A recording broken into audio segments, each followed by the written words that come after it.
let's get into it. Someone said something unflattering about you or to you on social media. Now what? What do we do? Step one, don't react. The worst thing you can do is immediately react with emotion. You want to just take a step back so that you give yourself time and space to react to whatever is happening with a level head. Your emotions that arise from this, they come from self-preservation, and that's just a natural instinct. So you don't want to be responding with that self-preservation because it can cause you to escalate the situation even further. So the first thing you can do is just take a step back, put your phone down, think about it, try to calm yourself down. You don't want to respond with emotion because emotions rarely make good decisions.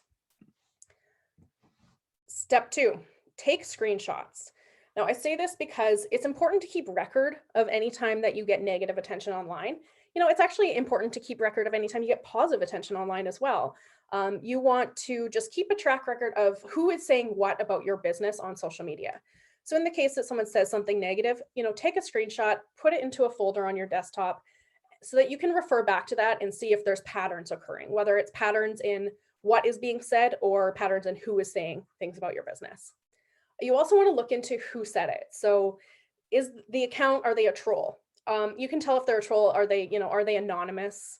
Do they not have a profile picture? Was their account made like last week? Those are all signs that it might be someone who's trolling. And that's not to say that, you should just entirely ignore trolls. That's not necessarily true either. You shouldn't just automatically ignore them, but we'll cover that in a second.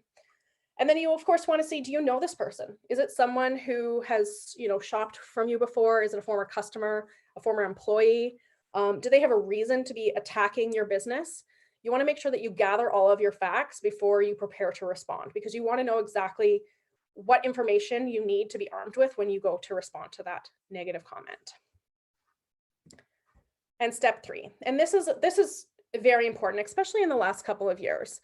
You want to make sure that you stop and you listen to what they're saying.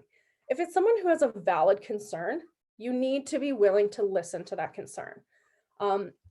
If it is valid and they're holding you accountable, you need to address that. There's a difference between being attacked online and being held accountable online.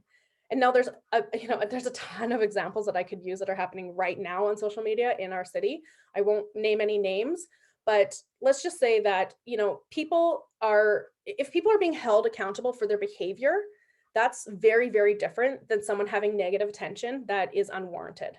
So you need to be prepared that, if you're being held accountable, you're going to have to eat some humble pie. You're going to have to sit, listen, learn, figure out what it was that you did wrong or what misstep you took, or maybe you missed the mark on something, and you need to be willing to learn to do better. And you also need to be willing to communicate that you were learning and that you will be doing better.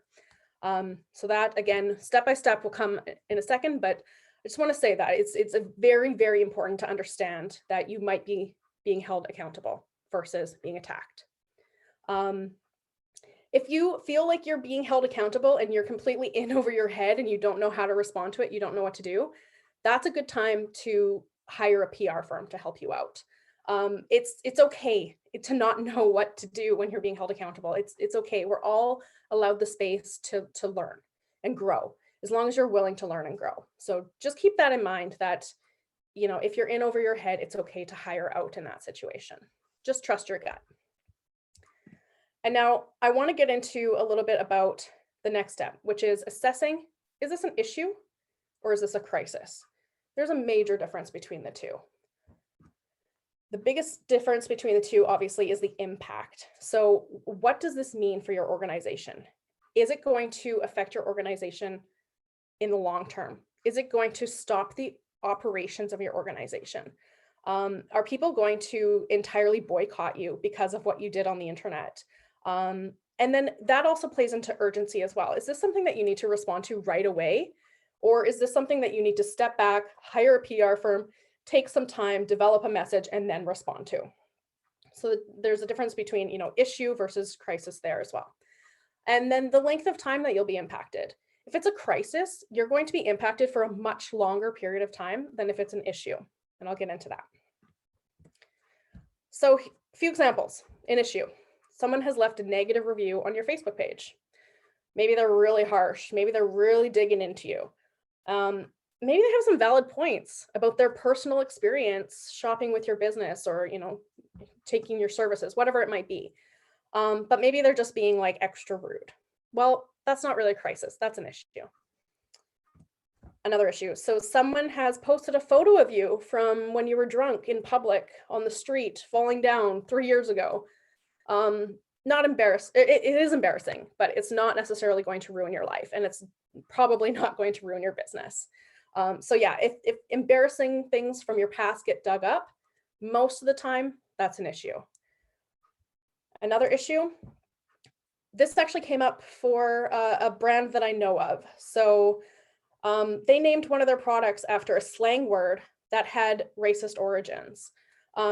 They didn't know. They did take the time to step back, listen, and learn. But if they hadn't done that, if they hadn't taken accountability, it could have turned into a crisis for sure.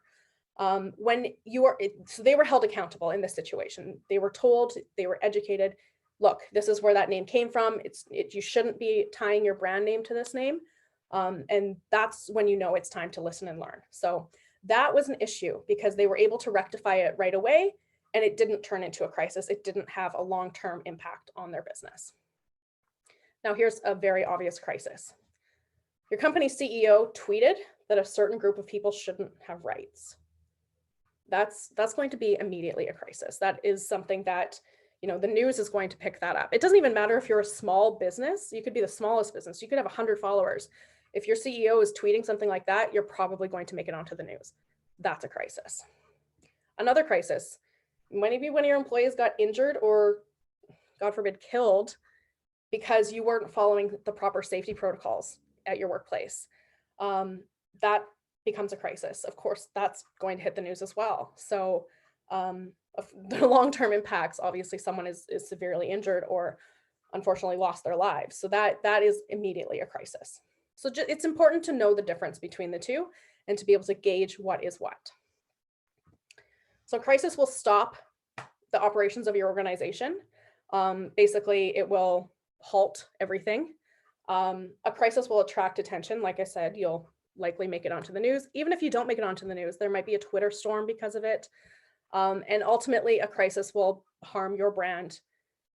Even if it's just your personal brand, your brand will be harmed. So I just also want to note that in the moment, again, going back to that emotional impact, in the moment, everything might feel like it's a crisis, but that doesn't necessarily mean that everything is a crisis. If you are experiencing a real crisis, number one thing is you need to convene your leadership team. You need to get all the leaders together and you need to go through the situation. Like I said, you need to collect all of your facts. And quite honestly, you probably need to hire a PR firm at this point. You need to make sure that you're protecting your brand and that you're coming up with messaging that gets your brand out of the situation. And again, you're going to have to eat some of that humble pie. You're going to have to figure out what you did wrong and make it better. But the good news is for everyone here on this webinar, chances are you are not experiencing a crisis. Chances are you're experiencing an issue online. If you're getting negative attention, it's probably just an issue, and issues can be managed. Issues that don't get managed, let's say you just decide to ignore your negative comments, especially if there's a pattern of negative comments that are coming up and you're choosing to ignore them or you're deleting them, that can become a crisis. You want to make sure that you have a plan for both, but just keep in mind that issues can be managed as long as you take the steps to manage them. So that brings us to step 5, that's it, 5 steps. Once you have all of your facts, you consult your social media response matrix, and that response matrix will tell you exactly how to respond to whatever comment you just got. But of course, the thing is that you have to create that response matrix in the first place to even get to this step. So I'll cover that next. But basically, once you have that response matrix, it's as easy as drafting a response based on your preconceived plan, and then monitoring that negative comment and then following up if necessary. So easy, right? So easy. Not really. Let's get into, again, 5 easy steps on how to create a response matrix. And this is the part that is important for all businesses, whether you are a single person operation or you are a 100-person organization. every business should have a response matrix, or at the very least, you should have weighed your risks and addressed some of the things that I'm about to cover. So step one of creating a response matrix is brainstorm. Think of any kind of comments or responses that you're likely to get. This is not limited to just negative comments. This is everything. So, what positive comments will you get? What questions will you get? What frequently asked questions do you get? If you have a store, what questions are they asking you in store? Maybe they're not asking you those same questions online, but it's good to get out ahead of what those questions might be. Errors or in factual information, are people saying things about your business online that aren't necessarily true? You need to keep record and premeditate what those might be. Same with negative comments and complaints. So, nobody's business is perfect. For the most part, if you're somewhat self-aware, you should know where some of your shortcomings are. And that's okay. It's okay to have a few shortcomings. We're all just making our way through these businesses. I know I'm just like bouncing around trying to figure it out as I go. So you think of what those negative comments and complaints could be ahead of time and come up with how you want to deal with those risks before they even happen. And then in the response matrix, you also want to have a what to do if you get trolled. And now I actually prefer to have social media, like a community guideline that you put on your website, or maybe you put it on your Facebook in your notes section, and you tell people, look, this is how we deal with comments that are trolling. This is how we deal with comments that have swears, maybe comments that are sexist or racist, or any kind of comments that you will not allow to have on your social media. You just put that in a community guideline document saying, if you respond any kind of comment or question that has any of these things in them, we will be deleting your comment. And that's totally okay. You are absolutely allowed to delete comments that are harmful or are just straight up trolling. So keep that in mind. Okay, and then how to respond to each one of these. So positive, I think you should always be thanking whoever said something nice about your business online. Maybe you're the type of business that gets a ton of positive comments, and that's really great. It's really nice to curate your community and show them that you appreciate that they're taking their time to say something nice about you. So go back through your comments and respond to them and just say, hey, thanks so much for your comment. We really appreciate your support, whatever it might be. A question, so you want to think ahead of time what those questions might be. Maybe it's FAQs. You could have an FAQ section on your website. You can get out ahead of it and create content that answers these FAQs, but you also want to have them written in your response matrix. So you'll want to answer the question for them or show them where they can find the answer. A lot of our brands that I work with do this, where people will say, let's say a home builder, for example, they'll say, hey, what lots do you have available and how much do they cost? Well, I'm the social media manager. I'm really not qualified to answer that question, but the salesperson in the show home is. So what I do is I lead them to where they can find the answer for that question. Hey, thank you so much for your question. Here's the contact information for so-and-so. I encourage you to reach out to them because they have the most up-to-date information. So you got to empower people on how to find the answer to whatever question they have, but you don't necessarily always just have to answer it for them. Now, an error, if someone says something infactual about you online, if it's appropriate, you want to go in and correct the facts. So, for example, let's say someone says, oh, yeah, no, they're not open on Mondays, but you are open on Mondays. So you can just hop in and say, hey, I just noticed his comment. We are open on Mondays. Can't wait to see you in store. Now, I know that my own example of Cade and Ave being talked about on Twitter had incorrect facts. We chose not to respond to that. And that was because we made a judgment call that if we were to respond to that, we would be getting into an argument that had really there was no point in having that argument. Most people who would read that comment would see it and know that it was not accurate. And we didn't think that it was enough of a risk to our business to really get into it with that person. So, you'll trust your gut and you'll probably know what you want to respond to, what you don't want to respond to. But if someone is saying infactual information about your business and it's easy to just quickly correct them, go ahead and do it. If they're frustrated about something, maybe they had an experience or maybe they're confused about how something works. It's also great to acknowledge the fact that they're frustrated. Like, hey, we hear you. We're really sorry that this was confusing. Here's the correct information. So people really like to be acknowledged and have their emotions validated.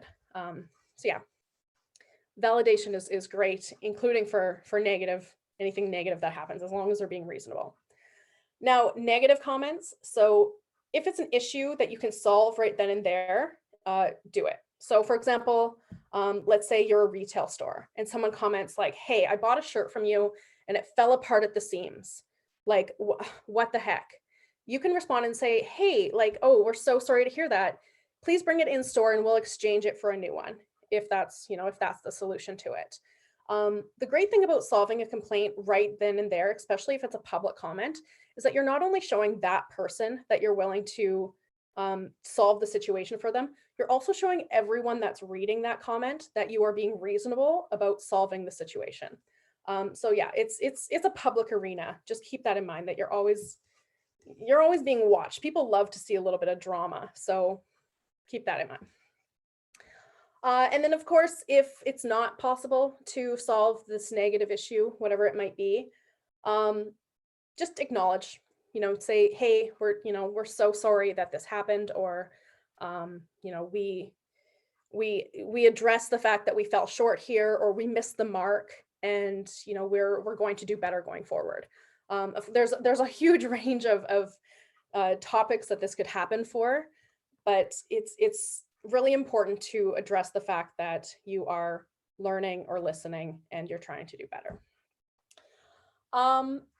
And then again, so showing examples for how you try to solve their issue. Okay, so again, back to the home builder situation. Let's say someone has left a comment saying, warranty won't deal with my driveway. My driveway's sinking and warranty won't deal with it. But you know that your organization has done everything that you can do, and now it's homeowner responsibility. So you can just outline, say, hey, we hear your concern. Here's all the things that we've done for you in order to try to fix this situation. We're really sorry that none of these satisfied your needs. If you have any questions, please call us. So it's just, again, it's good to show other people that you're willing to address that situation. And now trolling, monitor, don't respond. Do not feed the trolls. I'm sure you may have heard that before. Don't feed the trolls. And if it's offensive, if anyone has posted anything offensive in your comment section, you're absolutely allowed to delete it. And you don't have to give anyone any reason for why you deleted it. You can just delete it. Okay, step 3. So this is more important for larger organizations. If you have a chain of command, so let's say the person who's responding on social media is a social media manager, but they're not the ones making the decisions for what happens next. You need to develop a chain of command in your organization so that people know what to do next. So for example, who in your organization needs to be made aware of whatever issue it was that just arose? Who's responsible for responding to it? If it's not the social media manager, who is it that needs to draft that message to respond? And then what is your internal follow-up procedure? So let's say an issue gets brought up, don't just let it get swept under the rug. You want to make sure that you're bringing it back and you're creating a process so that this doesn't happen again in the future. And next, step 4. So once you've figured out all of that, you have all of your risks identified and your situations brainstormed, you want to write them down. There's a lot of different ways to create a response matrix. Some people like a flow chart, some people like a spreadsheet, some people like just like a Word doc. I personally recommend a spreadsheet because I like to have it all in rows. So it's like, if this gets said, then you say this. If they respond like this, then you say this. So it allows like a nice visualization so you can see the flow of information. And keep in mind that your social media response matrix is always going to be a living document. So you should always be adding to it, and you should be evaluating whether things are still relevant or if the information in your response matrix is still accurate. And finally, kind of in the same vein, so you want to make sure you develop a decision tree. So you actually have a visualization, a plan in place. What happens if a negative comment needs to be escalated, for example, so that the social media manager, whoever's managing the account, can look at that and go like, okay, I did this, I did step this, I did this, I did this. Next step is to do this. It's really nice to have that laid out so that there's no question about whose responsibility it is to take it on. So yeah, 5 easy steps, right? No problem. A few other considerations when you're creating a response matrix. is to, plan ahead of time for what you will do and how you will respond. How will you react to being held accountable? If you're in crisis mode, like I said, it's really hard to not respond with emotion. So the more that you plan and the more that you are thinking about it ahead of time, the better that you'll be prepared to respond if it does happen. And what happens if you're in over your head? What do you do next? Well, it's okay to admit, I don't know what to do here. It's totally okay. And then you figure out, you get asked, you get help. So another consideration is that if someone is really blowing up with online and they're venting about your business, your best bet is to try to take that interaction offline. I'm sure you've probably experienced it where people are much more polite when you get them online or get them on the phone than they would be online. People are a lot more brave behind a keyboard where they can just say whatever they want to say. But once you actually get to hear their voice, you can tone match them. You can say like, "Oh gosh, I'm so sorry that happened to you," and then you try to bring the tone down. This is a tactic that I learned when I was training to be a therapist, which obviously never panned out. But if you are able to kind of bring your voice down and talk calmly, people will rarely start yelling back. People tend to just like naturally psychologically voice match. So that's a really great tactic. If people are getting escalated, get them on the phone and try to calm them down. And remember that if you're responding with emotion after to a negative comment, that screenshots are not always your friend. You do not want to be screenshotted. If you say something out of an emotional response, even if you go back and you delete it later or you try to fix it later, screenshots are forever. So just the internet never forgets. Keep that in mind. And now you want to review your response matrix often. Like I said, it's a living document. You want to make sure that you're looking for patterns in your organization as well. So if you let's say you do process improvements through your operations team, all of that should trickle down into how you're responding to your customers. Do you need to possibly improve your processes to respond to how people are talking to you on the internet? Or maybe you've already preemptively changed your internal processes. You need to go update your response matrix. And then for crises, if it does happen, which it could happen, just have a PR team ready to go. That doesn't mean that you need to hire a PR person. Just have some names and some phone numbers of who you could contact in an emergency. And there's a lot of really great PR organizations here in Edmonton. This is just like kind of a personal thing. I mean, I've been hurt before, so please don't ever throw your social media manager under the bus, especially if something makes it to the media or whatever it might be.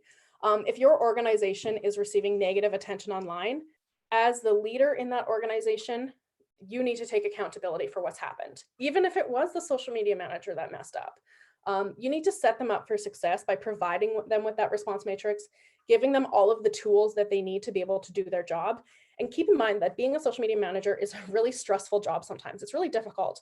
You are the public face of the organization, and often it is a underpaid job. It often is people who are maybe too junior to be dealing with issues like that. So yeah, please just don't ever throw your social media manager under the bus and give them the tools that they need to succeed. And the big sales pitch, of course, if you need help in creating a social media response matrix, you can always hire organizations like my own to create that for you. So we can sit down and go over your potential risks and give you suggestions for how to create those responses. We can also step in to manage your account if you are dealing with an issue or a crisis. Big crises, whatever, big ones that need a PR firm, we could work together with a PR firm. We're not PR professionals. We have PR training, but we're not professionals. But we can definitely jump in and respond on behalf of you. The funny thing about running as many social media accounts as we do is that I lost all nervousness to any major situations that could arise a long time ago.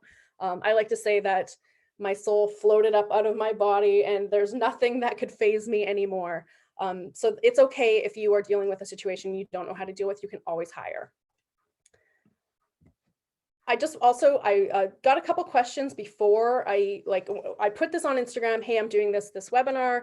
Does anyone have any questions? And I did get a couple questions. So I want to quickly go through that. The first question I got was, what if someone complains about your organization in a general forum on Facebook with incorrect information? What to do?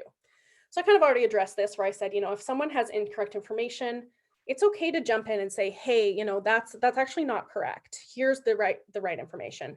You always want to like kind of kill people with kindness. So jump in, don't get defensive. Don't try to make it an argument.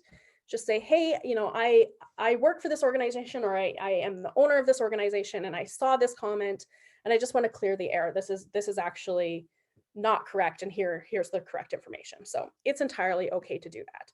Again, trust your gut. You'll know if someone is there just venting, and if they're venting, if it looks like they're looking for a fight, I don't recommend jumping into it. Just keep your eye on it, monitor it. But if someone's just, generally wrong information, it's okay to correct it. And other question I got was, when do you respond to negative comments versus when do you just leave them alone? So again, a lot of it really has to do with gut instinct. So if it's going to be a productive conversation, then that's what should go into your response matrix. Here's the answer to your question, or here's how I'm going to find the answer to your question, or here's how I'm going to fix this for you. You should just leave people alone if they are venting, if they're blowing up, if they're just using your comment section as a place to get some catharsis because, the world is wild right now. You don't always have to respond to people if they're looking just to fight with you. And in that case, if they're being harmful, then it's okay to even just like hide their comments or block them altogether. So keep that in mind.